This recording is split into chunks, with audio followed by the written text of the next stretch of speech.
یہ لوگ ہارتے ہیں اور اتحادی جماعتیں جیتتے ہیں. یہ ثابت کرتے ہیں کہ پاکستان کے عوام اس وقت کہاں کھڑے ہیں اور کیوں نہیں.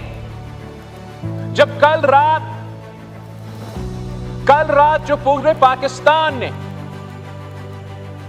ایک بیان پڑھا ہے قیدی نمبر 804 کا، اور اس بیان میں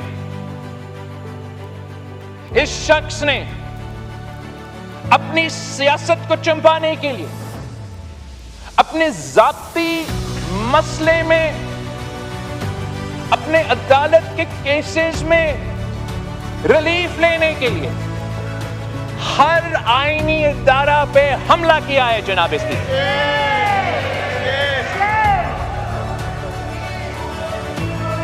یا آپ میں تجویز کر دیتا ہوں تحریک انصاف کو کہ اس کو آپ تحقیقات کریں کہ کیا یہ واقعی خان صاحب کا سٹیٹمنٹ تھا یا نہیں. اس لیے کل تک ہم تو ایک بہت مثبت ڈائریکشن میں چل رہے تھے جناب اسپیکر.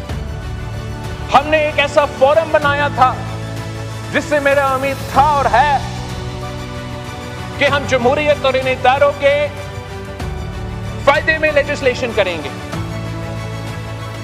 لیکن کل رات ایک حملہ کیا ہے جناب اسپیکر، جو کہ ایک بار پھر جمہوریت پہ ایک حملہ ہے.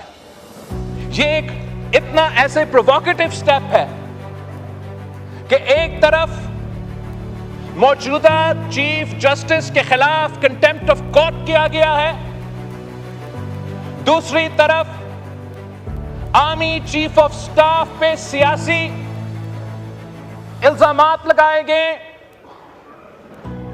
اس عہدہ کو متنازع بنانے کے لیے.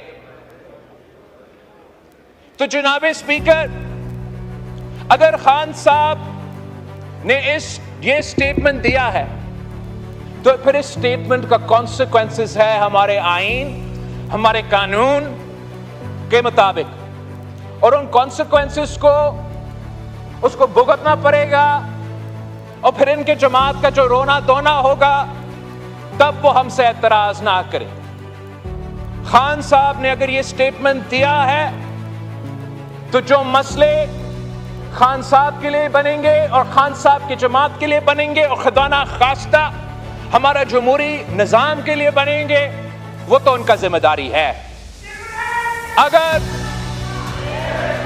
یہ سٹیٹمنٹ خان صاحب نے نہیں دیا، اگر خان صاحب نے یہ سٹیٹمنٹ نہیں دیا تو اب فوری قائد حزب اختلاف یا ان کے پارٹی کا چیئرمین ایکسپلینیشن دے کہ یہ ٹویٹر اکاؤنٹ علی امین صاحب چلا رہا تھا، مروت صاحب چلا رہا تھا، ان سے پوچھے، خان صاحب کا اس سے کوئی واسطہ نہیں ہے. یہ کلیریفیکیشن دینا بہت ہی ضروری ہے جناب اسپیکر. یہ جو الزامات کل لگے ہیں، this is a pattern of an exercise that has been going on since the days of the no confidence motion جناب اسپیکر. تب سے جب ہم نے ایک آئینی جمہوری قدم اٹھانے کی کوشش کیا کہ ہم وزیر اعظم کو نہ کسی عدالت کے فیصلے سے نہ کسی اور ادارہ کے فیصلے سے ہم اسی ہاؤس کا ووٹ کے عدم اعتماد سے گھر بھیجنا چاہتے ہیں، اسی وقت جناب اسپیکر